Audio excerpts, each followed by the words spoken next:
What are the few things I wish someone would have told me before I became a flight instructor? Hey everyone, Jason Schappert here of MzeroA.com, and you are listening to the CFI Podcast, Certificated Flight Instructor Podcast, brought to you by our #1 rated online ground school, of which you can become a partner of. You know, CFIs, we get you in our online ground school when you become a partner of ours free of charge, so you can track, see your students' progress. If anything, we actually pay you 30% for any students you refer to us. Wayne is who you want to reach out to. We call Wayne our office dad. He's like a dad to everybody. Wayne is our office dad. Wayne at MzeroA.com. Reach out to him. You can always send a support ticket into, and Wayne can get it that way as well. But we'll happily set you up with that. As CFIs, you are the lifeblood of what we do here at MzeroA.com. You and I have the same mission, which is to create safer, smarter pilots. And that is a mission and a vision I would argue we share very closely. I want to share with you today about what I wish someone would have told me before I became a CFI. And I don't mean like, I'm not talking like horror story kind of stuff. So sorry to, if that's what you're looking for. I want to talk about what I wish they would have told me to help better prepare me for my CFI check ride, better prepare me just to be a thorough and a great, just a good CFI in the real world, because I was less than average to start, and that's just how the system is set up sometimes. It's unfortunate how that actually works.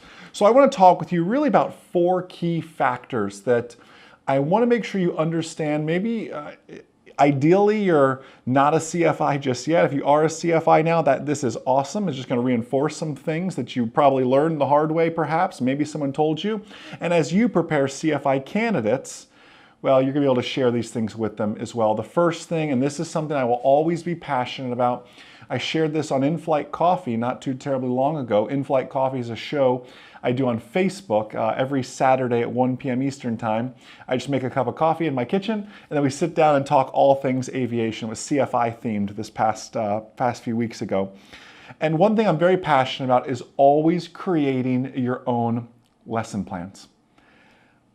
I saw it time and time again. I went to an aviation college, and at that aviation college, the students would share CFI lesson plans, they would buy CFI lesson plans, they'd sell CFI lesson plans, they would do all sorts of stuff. And eventually, one day, the examiner got smart and goes, wow, this is my 3rd or 4th CFI check ride, and everybody seems to have the exact same lesson plans. And they put a stop to that pretty quickly. And I remember seeing that happening, going, I'm going to always make my own lesson plans. There's no borrowing lesson plans around here. And I made my own lesson plans. Many of you who followed us, you've seen my CFI notebook. It's impressive to say the least when it comes to that.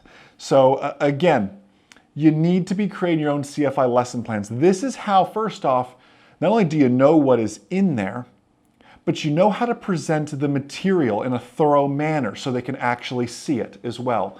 So they have all of that, if you follow me, and so you understand that.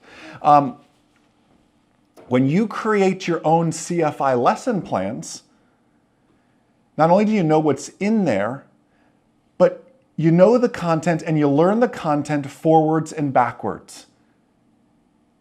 And that's what's so important, because you have to be able to teach, you have to be able to instruct, you have to be able to show and talk through these things and break these things down into plain English. That's what we're really after with that. And that's why you're truly creating your lesson plans, because you're going from a basic level of understanding to now having to know and understand this at just such a high level. That's what's crucial. That's what's so important. That's what I need you to understand. The next thing in there is flying from the right seat. No one ever told me how challenging it would be learning to fly from the right seat. Everyone always asks, Jason, why do you sit in the right seat even when you're solo? It's just the easiest seat for me to be in, right? I fly much better in the right seat than I do in the left seat. I can fly to a greater precision. Especially in the instrument environment, my eyes are so used to what's called parallax, of kind of reading the instruments at an angle. My eyes just get so used to actually seeing that that's more difficult to scan my instruments when they're just plastered right in front of me there. I'm used to the angle that I have to look at my instruments at. So I just find myself now a better pilot from the right seat, and I hope you can get to that same comfort as well. Maybe not as excessive as mine. You should be able to bounce back, and I can bounce back and forth just fine. I just prefer the right seat.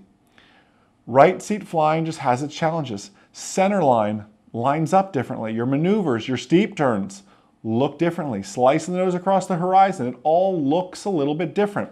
Obviously, your hands are opposite now. I remember doing my double eye, and I'm right-handed, and I did my double eye in an SR-20. And it was all well and good for flying the airplane until I'd write down a clearance. And I'd flip-flop and fly with my left hand and write down with my right hand. I'm not ambidextrous. So lefties, you would do quite well in a Cirrus in the right seat. You would do very, very well with that.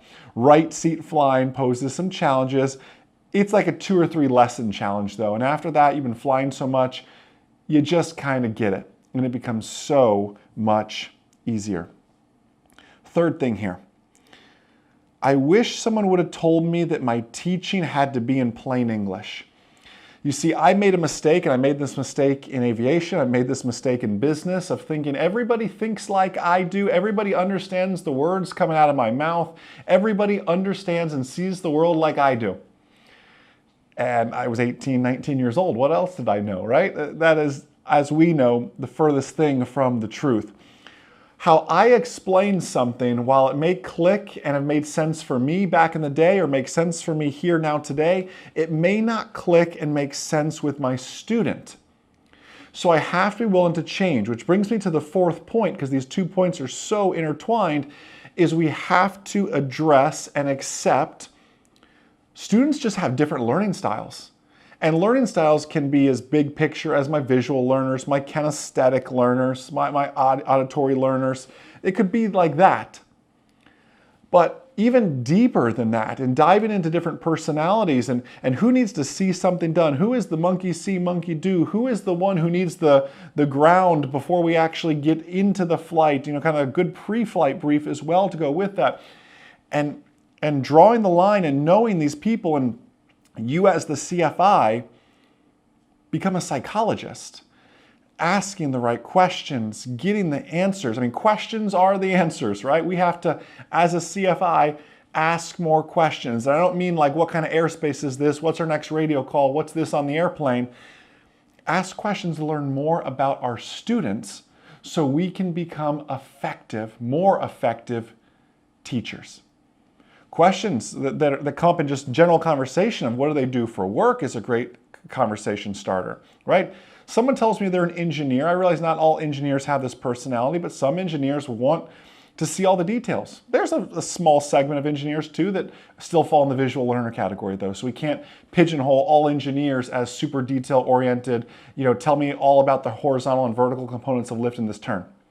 We can't pigeonhole people based on that. We still have to ask more questions. You can just point blank ask them, how do you believe you learn best? In school, what did some of your favorite teachers do?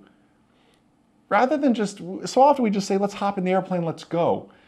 And we're not doing our students a benefit. We're taking our students' money is what we're really doing at that point, and not providing any benefit for such other than hours in the logbook, but maybe not experience between the ears. That's what we're looking to grow and to solve. These are just some of the things I wish I would have known going into becoming a CFI. I learned early to make my own lesson plans. Thankfully, I wasn't one of those students who showed up with someone else's lesson plans. I was very proud of my lesson plans. I was just given this advice on the webinar not too long ago. Someone was asking, how long would it take to get my CFI? I said, it's 80% on the ground. It's about 20% in the air is CFI. And that is that's not Jason exaggerating something. That's a very realistic ratio. It is so much groundwork because the lesson plans, I didn't really make PowerPoints. I'd probably now today make some PowerPoints or some keynotes, depending on what platform you use, but make some sort of slides now just to help you track, just to help you follow along, using technology as an asset with that.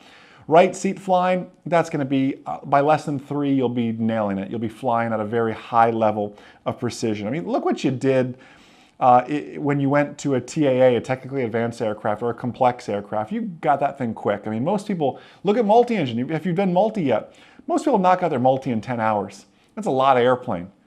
But you also probably realize it was a lot of groundwork for multi too, wasn't it? The systems and understanding VMC and why I have a critical engine, like those things pose some challenges.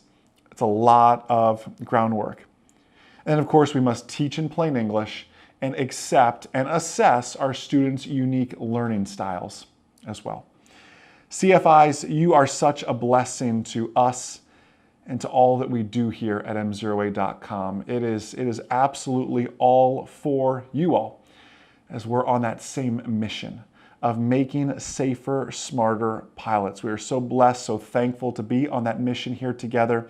If there is anything at all you need, anything at all your students need, please, please, please never hesitate to reach out to myself and this amazing team here at MzeroA.com. Have a wonderful rest of your day, and most importantly, remember that a good pilot is always learning. Have a great day, everyone. We'll see you.